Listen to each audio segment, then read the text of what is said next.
Good evening, everyone. Thank you for joining us. I would like to begin tonight's event by thanking Dr. Neil Reid for taking the time out of his busy schedule to be with us, as well as the University of Toledo Alumni Association and the Cleveland, Cincinnati, and Columbus alumni chapters for sponsoring this event. I would also like to thank those of you tuning in at home. My name is Samantha Marshall. I'm the Assistant Director of Alumni Engagement here at the Alumni Association. As we continue to reach out to our alumni and friends around the world during this COVID pandemic, we have added virtual programming in hopes of providing opportunities for our alumni to engage and stay connected with each other during these challenging times.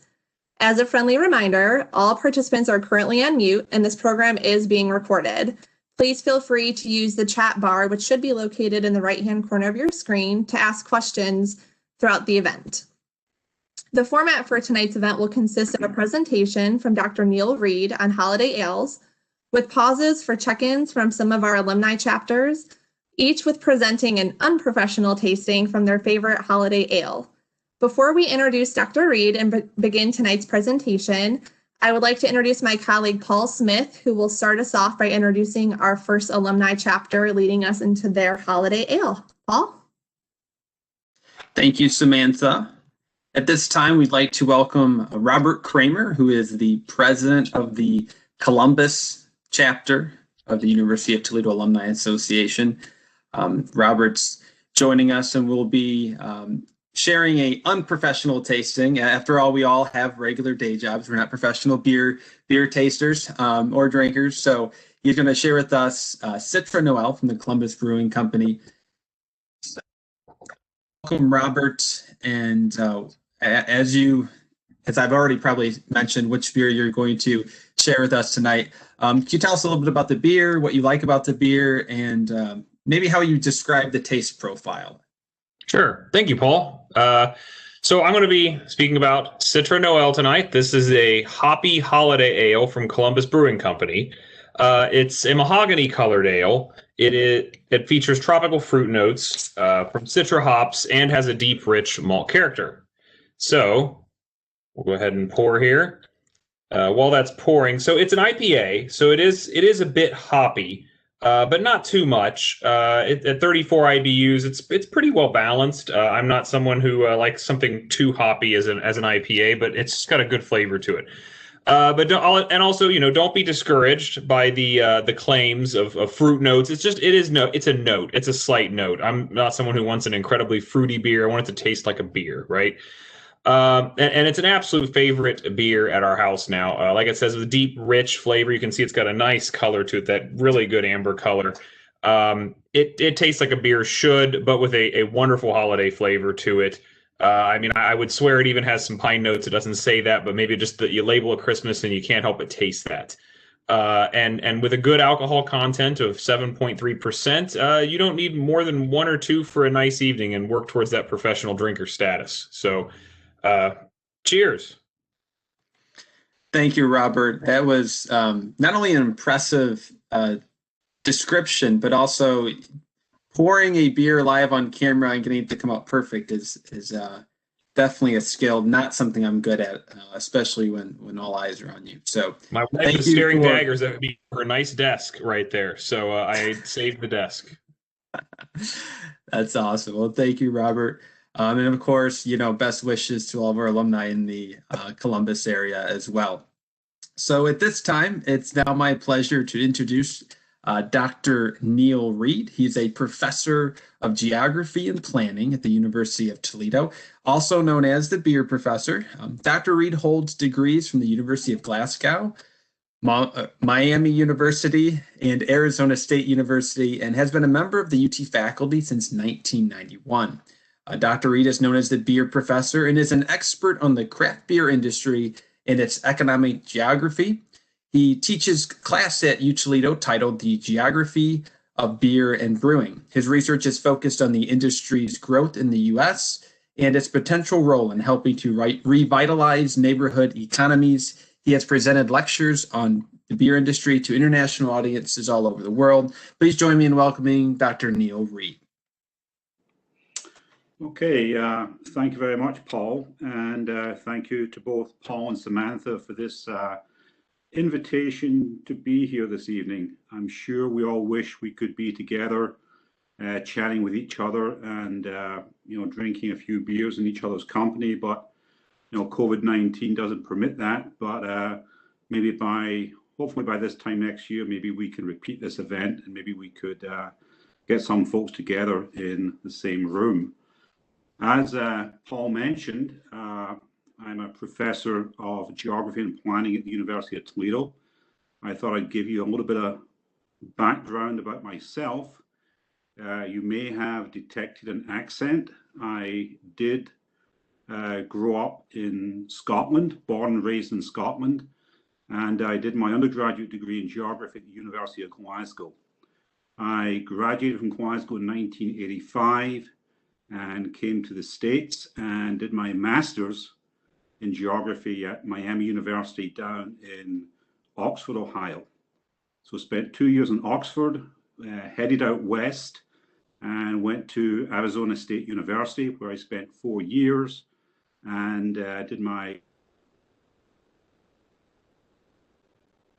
graduated from ASU in 1991. I went on the job market. I had already spent 2 years in Ohio at Miami, and I thought, there's 50 states in the US. What's the chances I'm going to end up back in Ohio? And lo and behold, I got a job offer from the University of Toledo, and I accepted that position. So as Paul said, I joined the faculty at UT in 1991, and it doesn't take a tremendous mathematician to do the math there and figure out that this is now my 30th year as a faculty member at the University of Toledo. Paul mentioned that my interests lie in economic geography. Over the years, I've focused on and studied a number of different topics. Particularly, I've been interested in industries and how industries are changing. So, for example, between 1986 and 1997, I spent a lot of time studying the automotive industry in the United States, particularly Japanese investment in the automotive industry. Between 2003 and 2012, I spent quite a bit of time working with the greenhouse industry in a project funded by the US Department of Agriculture, and actually worked with the greenhouse industry here in Northwest Ohio and help them to identify ways in which they could become more competitive. And as Paul said, my kind of recent research interest is being in the brewing industry. And I've been studying this industry since around 2014. It's an industry that's going under tremendous change as the craft brewers come in to challenge the big brewers such as Anheuser-Busch. So let's talk a little bit about I'm trying to change my slide here. Yeah, let's talk a little bit about the brewing industry. Here we see a chart that shows basically the story of the American brewing industry from 1873 up until 2019. If we were to go back to 1873, what we would find in the United States is we had over 4,000 breweries in the US. These were all small scale. They were all independently owned and by and large they focused on kind of regional and local markets. Beer is a perishable product, and for example, before we had pasteurization, before we had refrigerated rail cars, breweries pretty much sold their beer to kind of local markets. Over the years, what happened in the industry is it became kind of consolidated. Smaller breweries went out of business. Some of the larger breweries acquired smaller breweries. There was consolidation in the industry. And so by the time we got to about the mid-1970s, we had about 89 breweries, under 90 breweries in the US, most of which were owned by big companies such as Anheuser-Busch, who had multiple breweries across the United States. On the chart there, you can also see kind of prohibition in 1920 to 1933, when the production, sale, and transport of alcohol was prohibited. Another significant date on there is 1965, when an individual called Fred Maytag purchased Anchor Brewing in San Francisco. And we're going to hear a little bit about Fred Maytag later on, but he is the godfather of craft beer and is really the person who is considered to be the individual who started the craft beer revolution in the United States. That is a revolution that really took off in the kind of mid to late 1980s, and you can see that kind of indicated on the chart. And then we fast forward to 2019, where we have over 8,000 craft breweries here in the United States. And again, these are by and large small scale. They tend to be independently owned by definition. And then most of them focus on kind of local and regional markets.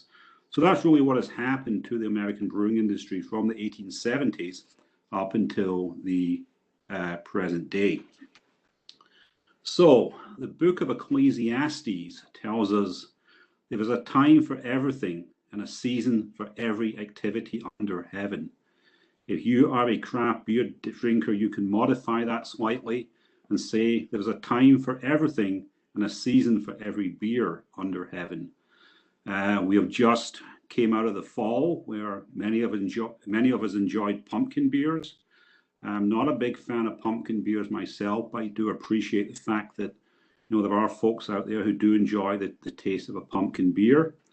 And of course, we had Oktoberfest, which is a big event in Germany, but I know down in Cincinnati they have a big Oktoberfest festival, and so we had the Oktoberfest beers starting in kind of late September. So there certainly is a seasonality to beers and to craft beer in particular, and we could talk about other times of the year and other kind of seasonal beers. But today we are kind of slap bang in the middle of what we call Christmas ale or holiday ale season.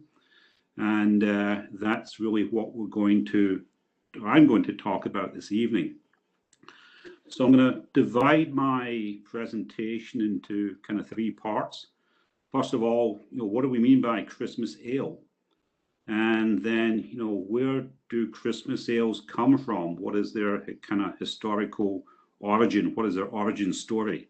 And as we're going to find out, we have the pagan origins of Christmas ale. Then finally, we're going to go back to that guy, Fritz Maytag, who I mentioned, and I refer to Maytag as a man who saved Christmas ale. So, what is Christmas ale? Well, believe it or not, there actually is not a style of beer which is referred to as Christmas ale. The Beer Judge Certification Program, this is the organization, if you want to become a beer judge, you would take their courses and take their exams and you could become a certified beer judge. And the Beer Judge Certification Program recognizes over 150 different styles of beer. There's two types of beer. There's what's called ales and what are called lagers.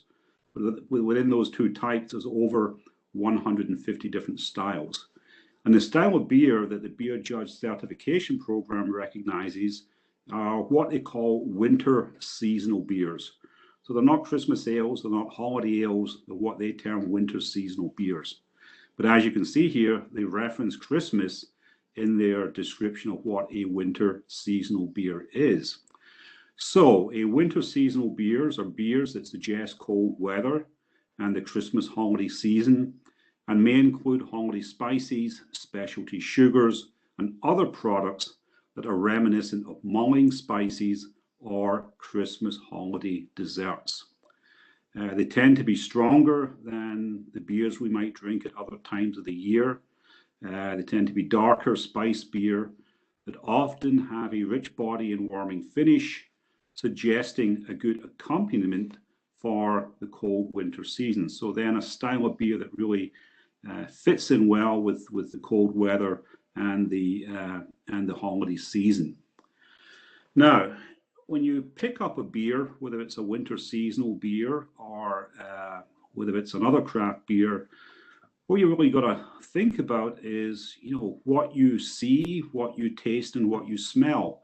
And Robert did a really nice job of describing the kind of Citra Noel. He described its color, its kind of aroma and also its flavor as well.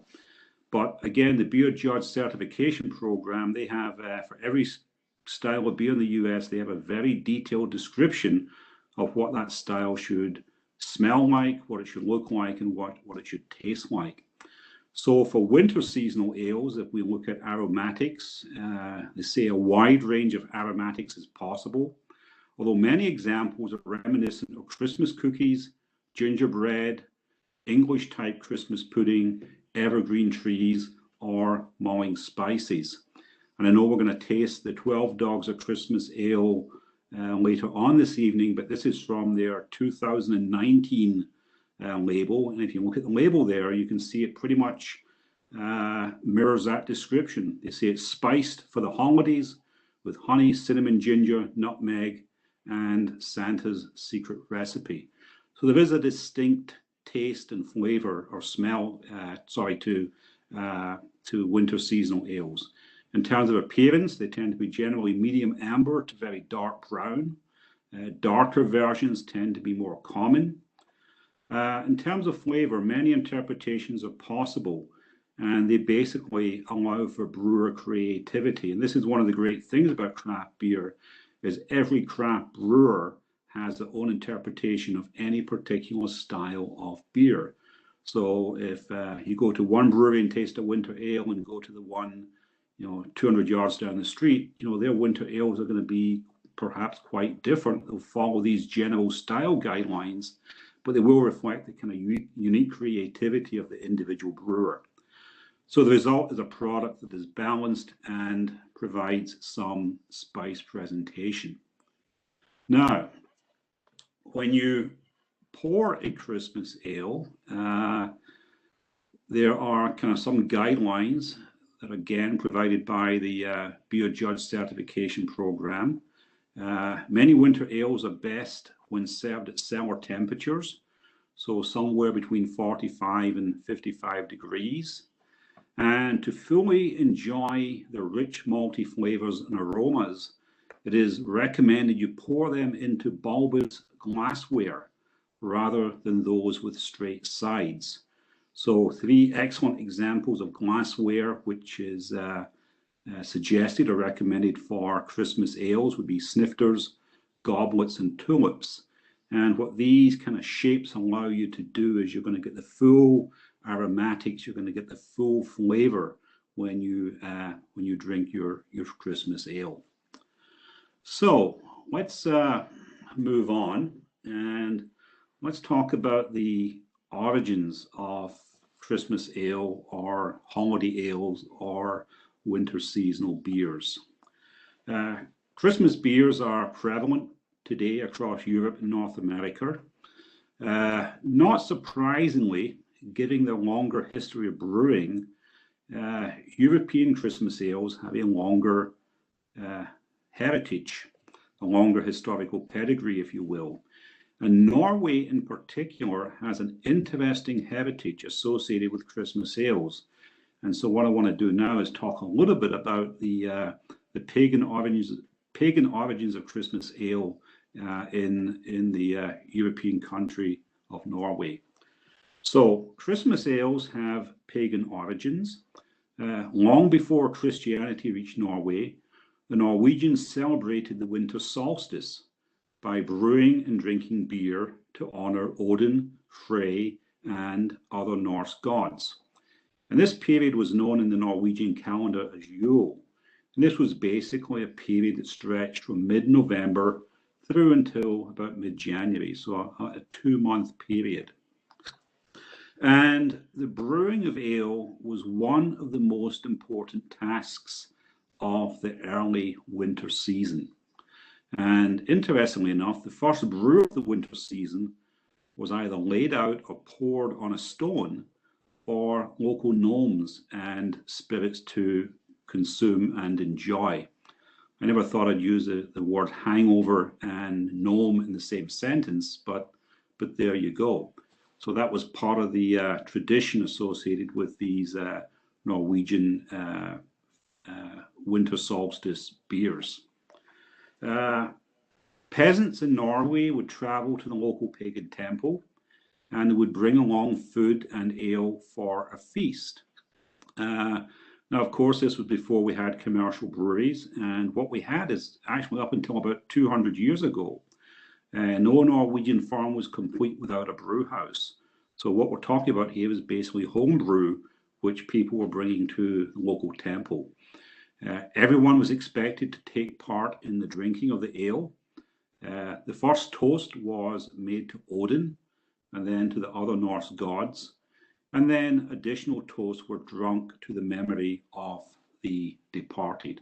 So there was a lot of ritual surrounding the consumption of ale during this winter season. Fast forward to the 10th century AD, and King Haakon the Good, who ruled Norway from 934 to 961 AD, actually made it illegal to celebrate Christmas without consuming ale. And those who didn't have ale at their Christmas feast were issued a fine. Going forward to the 13th century, what is referred to as the Gulating laws in Norway, and they pretty much followed on from the tradition of King Haakon. These laws basically enshrined the idea that Christmas ale was a required part of the Christmas festivities. And you can read here a kind of excerpt from the Gulating. It says, "Yet another brew we are required to make, man and wife, from equal amounts of malts, and to bless a Christmas night, and thanks to Christ and Saint Mary for a good year and peace. If this is not done, 3 marks must be paid to the bishop. But if someone sits 3 winters without doing so, or cannot pay the fees that we have added for our religion, and this can be proven, then he has forfeited every penny of his worth. The king shall have half, and the bishop the other half. But he may confess his sins and make church penance, and stay in Norway. If not, he shall leave the realm of the king." So what we had here was some fairly severe penalties for not brewing and consuming Christmas ale. And if you did this for 3 winters, you ultimately could be vanquished from the kingdom. So you can see here how Christmas ale really played an important part in the kind of the Christmas festivities and the Christmas activities in Norway in the 13th century. So we're going to take a break there, and we're going to hand it back to Samantha and Paul. And when we return, I will tell you about Fritz Maytag, the man who saved Christmas ale in the United States. Thank you, Dr. Reid. I am going to ask you one quick question, if you don't mind, while I pull up our guests from the Cleveland chapter. But looking through a lot of the questions that were submitted from our attendees when they registered, it appears that they're all asking what your favorite holiday ale, what your favorite craft beer. I'm sure that's a tough question, but would you mind sharing what some of your favorite holiday beers or even just craft IPAs? Well, I think one of the great things about craft beer is so much choice. So, I don't have any particular go-to beer. There are breweries that I kind of do go back to, and Bell's Brewery in Kalamazoo, Michigan is one of my favorites. I do enjoy Urban Artifact, down in Cincinnati. Columbus Brewing Company is another good one, Great Lakes. So it really just depends on my mood. But in terms of styles, again, it depends on the time of year, but I do tend to prefer pale ales over IPAs just because they're not quite so hoppy. But I do like sours.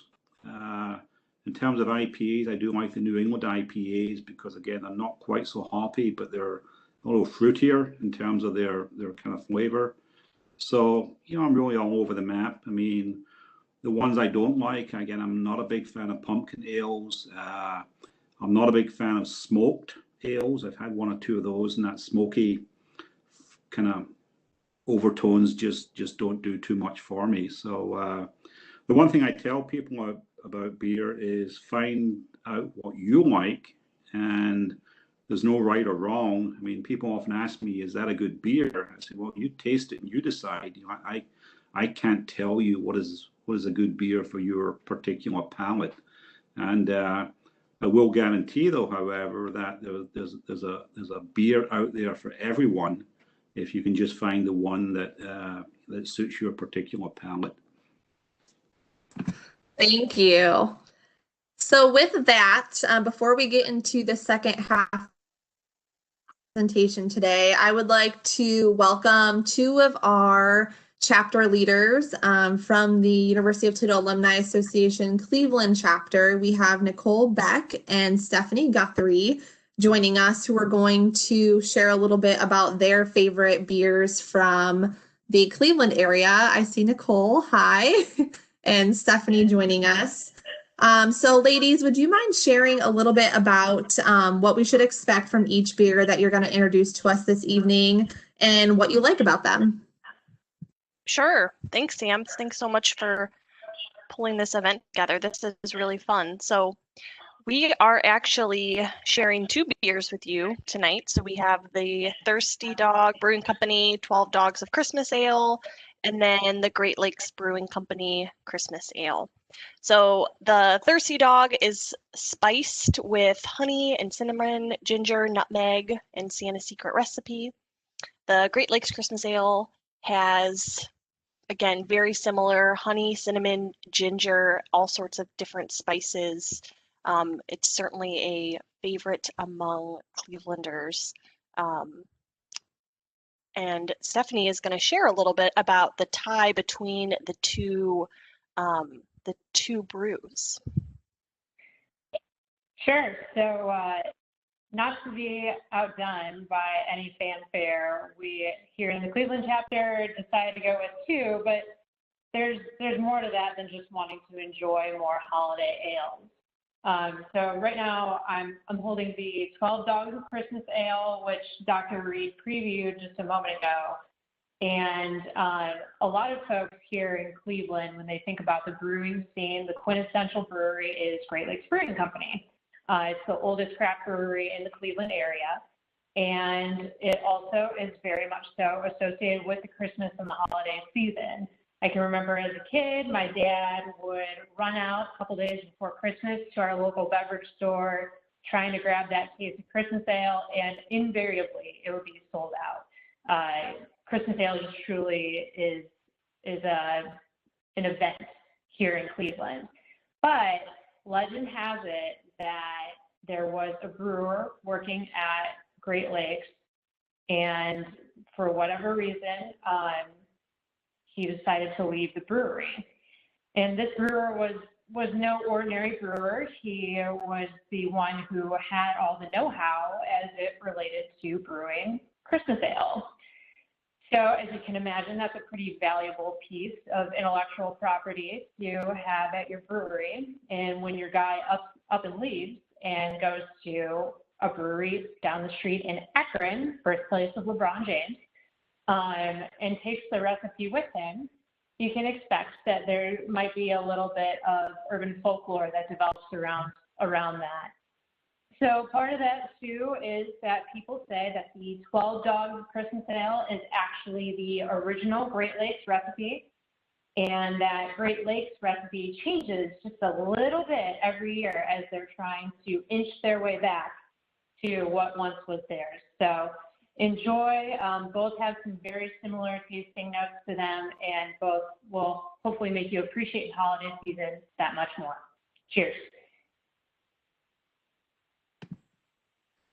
Thank you, Nicole and Stephanie, very much. We appreciate you both joining us. I wanted to share briefly before we jump back into the second portion of the program today, but as I mentioned, both Nicole and Stephanie are members of our Cleveland alumni chapter. So those of you that are on the call this evening that are outside of the Toledo area, we highly recommend you checking out the Alumni Association website to see if there's a chapter in your area. Just because you might not be local to the Toledo area doesn't mean you can't participate in different virtual events with us and connect with alumni in your city and state. We had over 90 people register for today's event. We have just about 60 people on the call right now, and we have people from the state of Washington, New York, Michigan, Maryland, Florida, Ohio, New Jersey. So we have alums joining us from all over the country. So thank you so much for being here. Definitely check out the chapters in your area so you can connect with other alums like Nicole and Stephanie. Thank you, ladies, for joining us. And with that, I'm going to go ahead and Dr. Reid so we can start the next portion of the program. Okay, thank you, Samantha. Stephanie mentioned the Great Lakes is the oldest brewery in Cleveland, or the oldest craft brewery in Cleveland. Actually, you can go one better than that, Stephanie. It's the oldest craft brewery in the state of Ohio. So it's even a little bigger than just the Cleveland area. So what I'd like to talk about here is talk about this guy here, a guy called Fritz Maytag. And I like to refer to Fritz Maytag as the man who saved Christmas ale. While Christmas ales and their predecessors have existed in Europe for over 1,000 years, they were in fact not produced in the United States until the early 1900s. And of course, what happened is 1920, Prohibition arrives, and for 13 years, no ale or lager was produced. And unfortunately, Christmas ale was one of the victims of Prohibition. In other words, they did not reappear on the brewing landscape, after Prohibition ended. And in fact, Christmas ales did not reappear in the United States until 1975. So, Anchor Brewing in San Francisco plays an important role in the history of American craft beer. And this was a brewery that was founded in 1896. The brewery was on the verge of going out of business when this guy here, it says Fred Maytag, it's actually Fritz Maytag, purchased a 51% share in Anchor Brewing in 1965. As I mentioned, Maytag is referred to as the godfather of beer, and he basically turned around the fortunes of Anchor Brewing. And it is now considered to be, by many, to be the first of the modern day craft breweries. It was, for example, among the first to produce porters, barley wines, and India Pale Ales with any kind of regularity. If you ever go to San Francisco, you can actually take a tour of Anchor Brewing Company. I was there back a couple of years ago and took the tour, and it's just this beautiful building and just a wonderful kind of guided tour. And of course, as with any guided tour of a brewery, there's some free samples as well.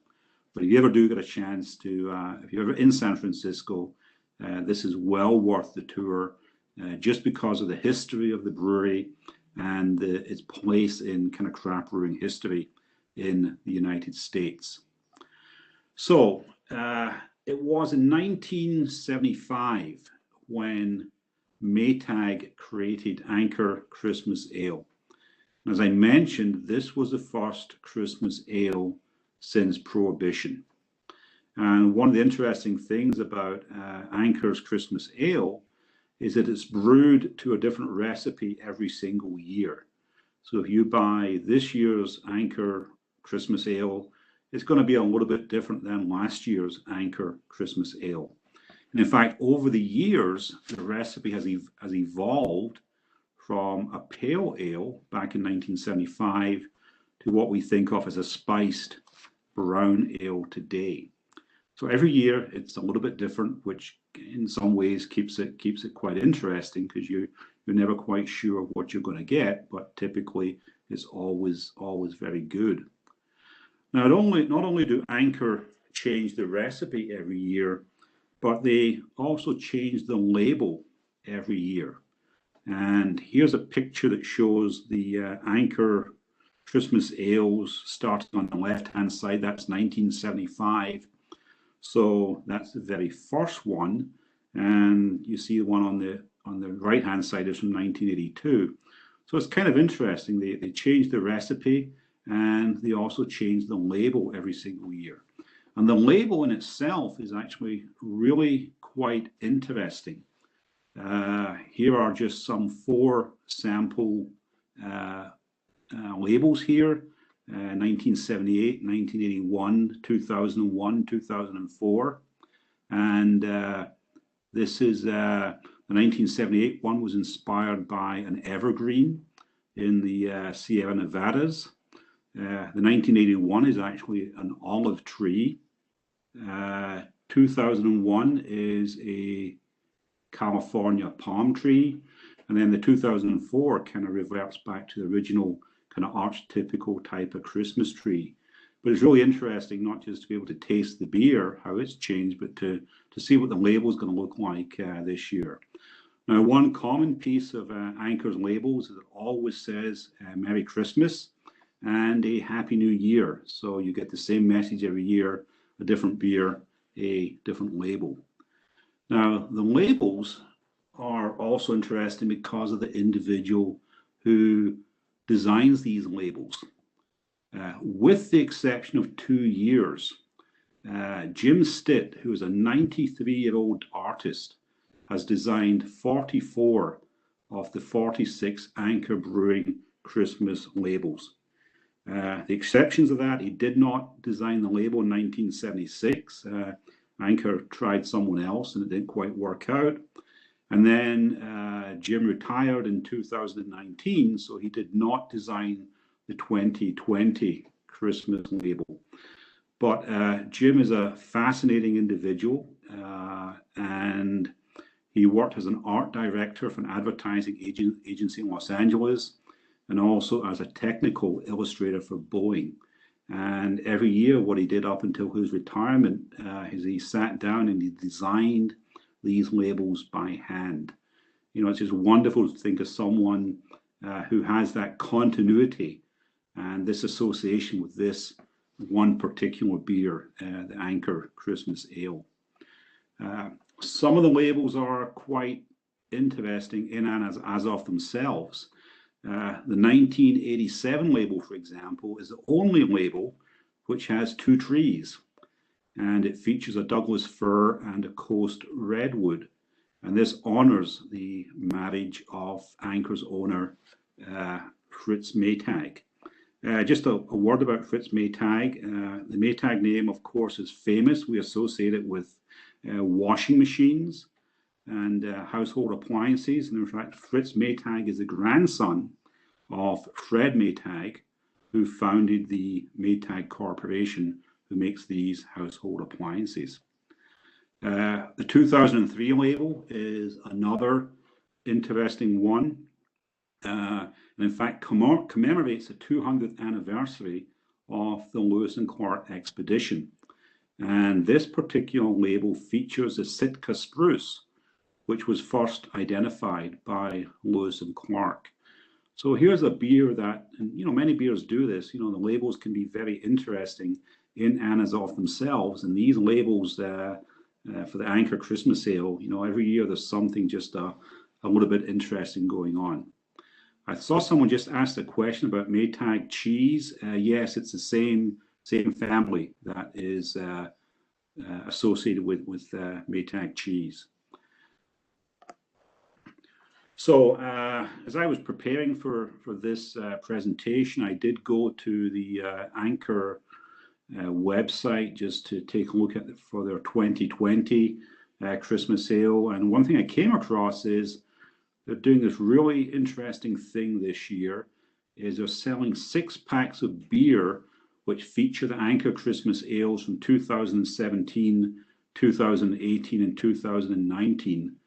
And one of the things about Christmas ales, typically you can age them, so you don't necessarily have to drink them, within 2 or 3 months of buying them. You can age them for a couple of years.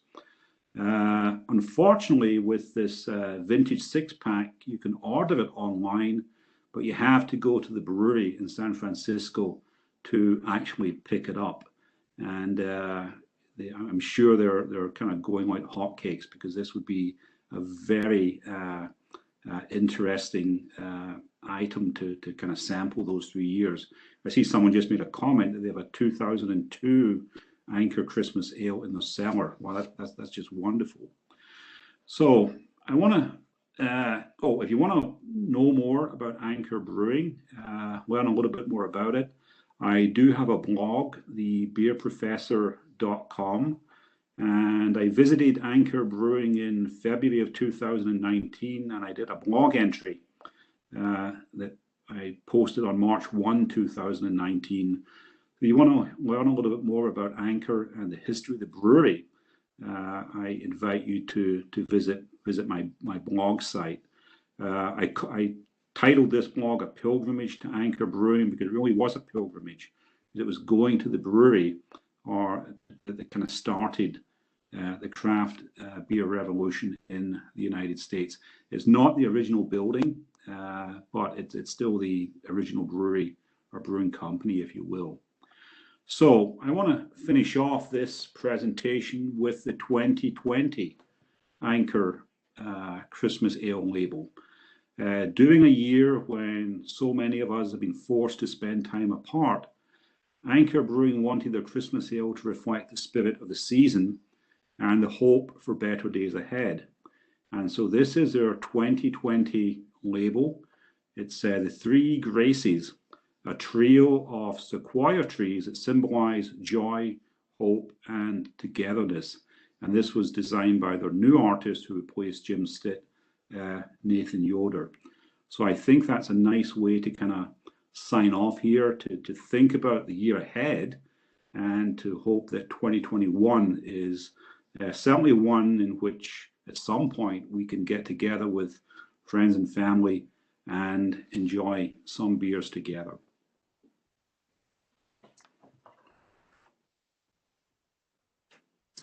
All right. Thank you, Dr. Reid. He's going to remain with us here. We're going to take a quick break here and do another tasting of our final holiday ale here tonight.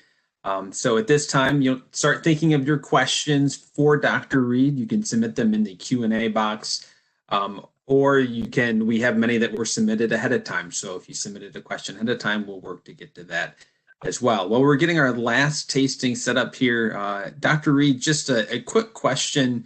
Are there, as a geography professor, are there certain geographic factors that affect the affinity for craft beers? You think maybe even Christmas beer? I mean, obviously we see the different regions of just even Ohio here tonight. But are there geographic factors that affect that affinity, or possibly some of the tastes that we experience in the beers here in the United States? Yeah, we did one of my first studies looking at the craft brewing industry was looking at the number of craft breweries in each metropolitan area in the United States. There's over 320 metro areas in the US. And obviously you would expect that, big metro areas would have more craft breweries. So you would expect, Los Angeles is bigger than Toledo, so you'd expect it to have more craft breweries just based on population size. But one of the interesting things that we found is that once you control for population size, it was actually the percentage of the population who were in the 25 to 44 age group that kind of determined how many craft breweries were in a particular metropolitan area. And that's very consistent with, what we know about craft beer being a drink that's more attractive to a younger demographic. And so a city with more young people, if you will, is more likely, to, for example, to have more craft breweries. Good, thank you for that. All right, well, at this time, we're going to beer tasting of the evening. This time, we'd like to welcome the Vice President of the Cincinnati Southwest Ohio chapter. That's Mr. James Thatcher. The Cincinnati chapter actually did a survey. It was of its board that sort of puts together the activities for the University of Toledo alumni there in the Southwest Ohio area. And Dad by Rheingeist came out the winner. Granted, it was very tight. Thunder Snow by Mad Tree was a very close second. So with us to talk more about that is James Thatcher. James? Well, we actually get a 2-for-1 tonight, Paul, because unfortunately, I'm located up in Dayton. Now, you might ask, why am I the vice president of Cincinnati? I work in Cincinnati. I commute back and forth. But unfortunately, I can't get Rheingeist Dad up here because it has completely sold out in my market that I've looked around at my local Kroger. I went over to my 21st Amendment store, and they advised me that they were going to get a shipment in, but it wasn't going to be in, of course, until tomorrow. So I'm going to review the Rheingeist promotional material with everybody, and then I'm going to give you a special bonus, let's say. Of course, the Rheingeist is a Cincinnati traditional brewing company, very, very famous and very well known for their IPAs. The Dad Ale is a hoppy red ale. It supports a robust malt bill, and as they describe it, it's as ample and as snug as a well-worn flannel, which is why you see the flannel on the label of the Dad Holiday Ale. Throwing on a pair of sneakers that break all the fashion laws, Dad mows acres of dank, piney hops uphill both ways in the snow. And if you keep it up, I'll turn this can right around. It has an ABV of 6%. It's an IBU of 48. It has Chinook and Eldorado hops. It's a kind of more of a paler, as most Rheingeists are, with the Munich malt and the Carafa 2 malt predominantly focused on it. So that's the Rheingeist Ale. Unfortunately, I can't get it. So you're getting a bonus this time. I'm going with the local Dayton favorite, which is Warped Wing. Warped Wing is a newer brewery in our area, opened in 2014 in downtown Dayton. It is, while the small upstart, making a very serious dent in the Southwest Ohio craft brewery market. You can't trip over yourself and not find Warped Wing everywhere. It is one of the it's one of my favorite beer craft companies. And I have with it, they combined, of course, another Dayton tradition, which is Esther Price, which, if you're familiar with chocolate, Esther Price is one of the best known chocolates, at least in Southwest Ohio, that you will find, if I would argue, anywhere. Sorry, Mally's in Cleveland. I love you. Please don't take me off your selling list. For Esther's Little Secret. And Esther's Little Secret basically is a double fudge cream stout. It is only available in certain select locations. As you can see, it has a very dark stout look to it. It is not a traditional Christmas ale as one would imagine, because it is a stout. But it is only sold at Christmas time. It is coincides also with Esther Price's special dark chocolate and milk chocolate dipped potato chips, which are provided by another Dayton classic, Mike Sells. So, and I'm fading out because of here. I'm going to turn off my cockpit background. As I was in Dayton, I thought I'd be cute and turn on the cockpit background, but it's blocking everything. So I'm just going to turn that off. Apologize to everybody else. There we go. Apply that. So as you can see, of course, my Toledo mug. It is a true stout, similar to that of a Guinness, if you will, which is why I am drinking it more in a stein than in a more robust rounded glass. It definitely has, excuse me, got a lot of foam. It definitely has that milk chocolatey deep taste to it. You will also find that it has more body. I would say it's got more body than a Guinness. So, Neil, please don't shoot me. I know it's not Scottish, but it has a little bit more body, I think, than a Guinness. But it's smoother because it has that chocolate tone and chocolate aftertaste to it. Paul? Thank you, James. I also had trouble getting data up here as well, but Warp Wing was well stocked, at least up here in the Toledo area. Man, for for individuals that claim to be non-professional beer tasters, I think we really lucked out. You guys have all done a wonderful job. And if it were up to me, I could send you an official University of Toledo Alumni Association professional beer taster certificate if it would help anyone, especially over this holiday season. At this time, we'd like to turn things back to Dr. Reid and talk more with him. This is where if you have any questions, feel free to send them in the Q&A box down there at the bottom. Dr. Reid, you mentioned one of your first research projects that you worked on. I know a couple of years ago, you had a lot of really positive press that was coming out around some research that you did down in the Carolinas. Would you mind talking more about what that research was and sort of some of the conclusions you've reached based on that?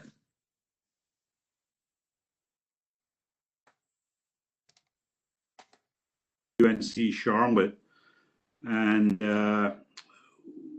much of my research has been interested on how craft breweries might impact neighborhoods.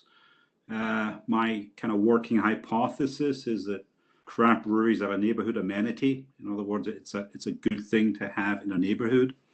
And what me and my colleague were interested in is, does having a craft brewery in a neighborhood, how does that impact on real estate values? And so we did a case study of Charlotte, North Carolina. The reason we chose Charlotte as opposed to Toledo is that Charlotte had a larger number of craft breweries, and it was, we could get enough craft breweries to kind of draw some conclusions. And what we were able to do through some fairly sophisticated statistical analysis is we were able to isolate the impact of a craft brewery on real estate values within half a mile of the craft brewery. And what we found is that if you had a single family home within a half mile of the craft brewery, the very fact that the craft brewery was there increased your single family home by just over 9%.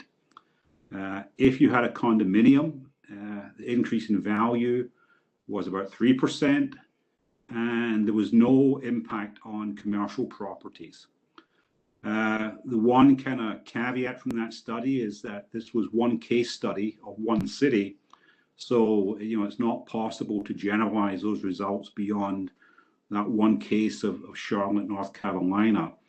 We have been working on expanding that study to other cities, but COVID got in the way and a few other things. But, the general finding and the general kind of hypothesis we're kind of working with lots of our research is that, craft breweries are a good thing to have in your neighborhood. They can positively impact real estate values. I did do a study with the same colleague from UNC Charlotte and another colleague from UC San Diego. And we looked at the impact of craft breweries on crime because, typically bars and drinking establishments are often associated with an increase in crime.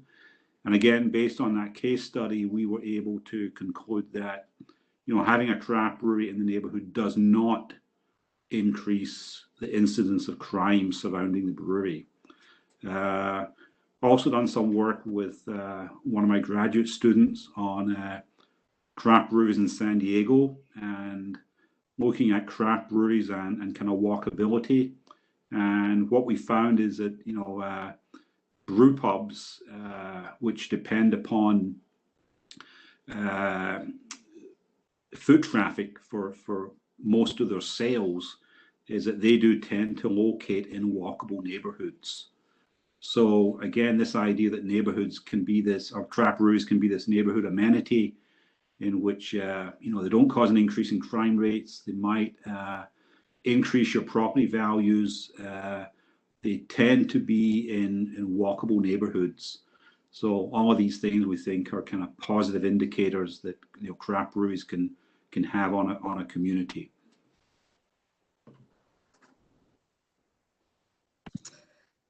Thank you, Dr. Reid. I personally am very impressed by your research. I know we had the opportunity to hear from you. It feels like many, many years ago when we worked with you on the beer tasting event in our Center for Alumni and Donor Engagement building, and was very impressed by your work and look forward to hearing more about your research moving forward.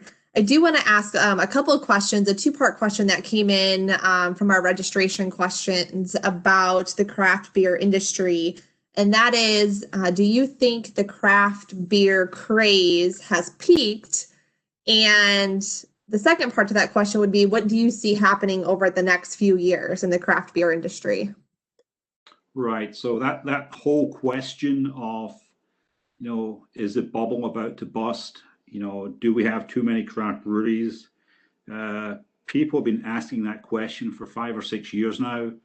And every year new data comes out showing that there's more craft breweries this year than there was last year. The rate of growth is slowing down. But I would say, and this is kind of leaving aside COVID, right? Because that's may have changed the landscape and we're not too sure how yet. But indications are that there's still room for growth in craft breweries. It does perhaps depend on where you are. So, I think, for example, Toledo is underserved by craft breweries. So there's probably room for, maybe twice as many as we already have. So I think the general consensus seems to be that there's still some room for growth. It's not a craze, it's not a fad. It's certainly here to stay. There's now over 8,000 in the United States. If you compare that with wineries, there's over 10,000 wineries in the US, and both wineries and craft breweries are continuing to kind of increase. So, eventually we will kind of plateau, but at least up until COVID, there were no signs that was happening. I do think that it gets harder to be successful the more craft breweries there are in some ways. And so I think, craft breweries have to be producing a high quality product. They do have to be providing excellent customer service. But I think, there's lots of room for small craft breweries that are kind of serving local markets. And, the issue of COVID is the big kind of wrench that's been thrown into the works here. And we just don't know what's going to happen or what the landscape is going to look like after we emerge from COVID. There are craft breweries that have closed down during COVID, but there were craft breweries that were closing down before COVID. Perhaps surprisingly, there's craft breweries that are opening up, during COVID. The question will be: is those that have temporarily closed, or whose kind of sales have really plummeted, can they survive this and can they come out the other end? And do they see a future for themselves? And will they either remain open or reopen? So, I think it'll be really interesting to see, say, by the end of 2022, let's say, how many craft breweries we have, because I think by that time we'll be able to say, okay, here's how COVID impacted the craft brewing industry. If you're interested in finding the Q&A box here and all of the comments coming in from our certain beer, it appears that you have several researchers waiting to help you Oh, great. build data. Yeah, always good. You know, that the one thing about drinking craft beer is, you know, I can be sitting in a bar and my wife calls me asking me when I'm coming home, and I say, well, I'm still working. So that's one advantage of starting the craft brewing industry. Paul, if you and I can pull that off in our roles, we'll be lucky. Yeah, we'll have to work harder at that. But it sounds like there's some interest though. Station craft beer tasting program from what I'm reading in the comments. So maybe we could parlay that into a future, maybe several programs. I don't know. Looking here in the question and answer, there is a question that I would like to bring to your attention.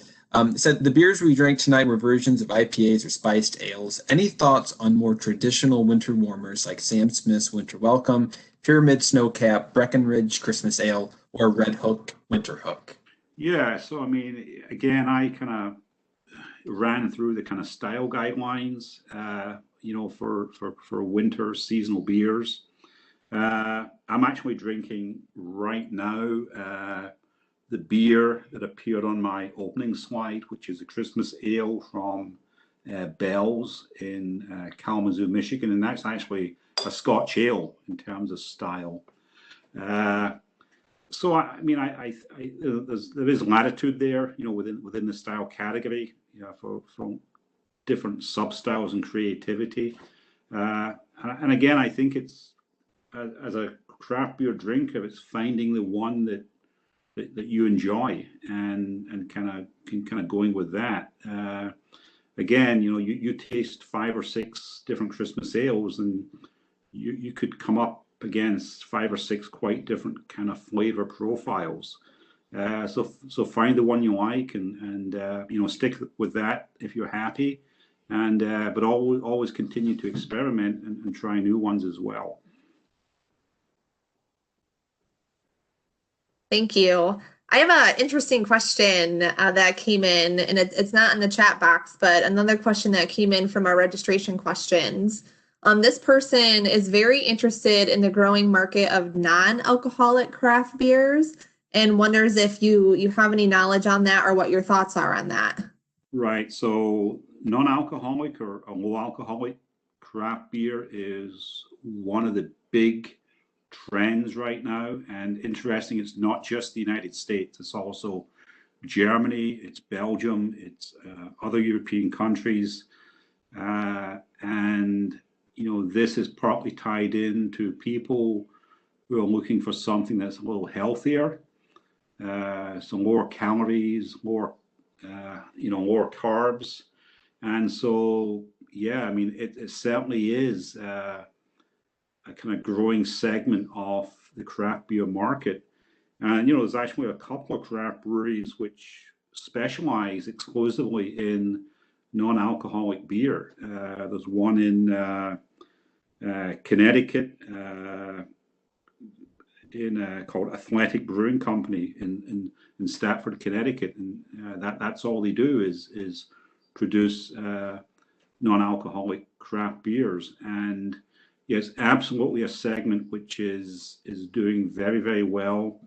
And obviously seltzers, which of course are not beer, but you know, part of that is driven by this desire for something that's kind of healthier, or at least perceived to be healthier, you know, lower calories, lower carbs.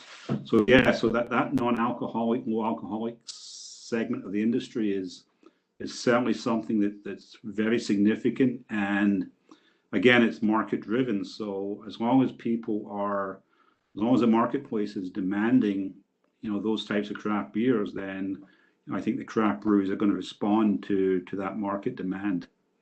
But it's not insignificant by any means.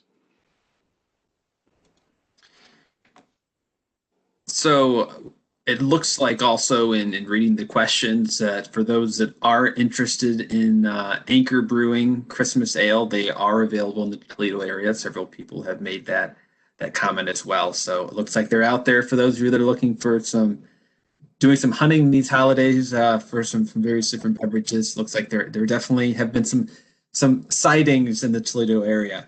Really quick, before we wrap up here, Dr. Reid, I know every time if you pull aside a professor, they always have 3 or 4 research projects that they either are working on or want to work on or in the works. As for your current research, are there some current things that you're working on or hoping to work on, or things that you're hoping to dive deeper in? Well, yeah, it's there are a kind of few projects that I'm working on. I'm actually working with a couple of colleagues at the University of Utrecht in the Netherlands. And what we are kind of looking at is the introduction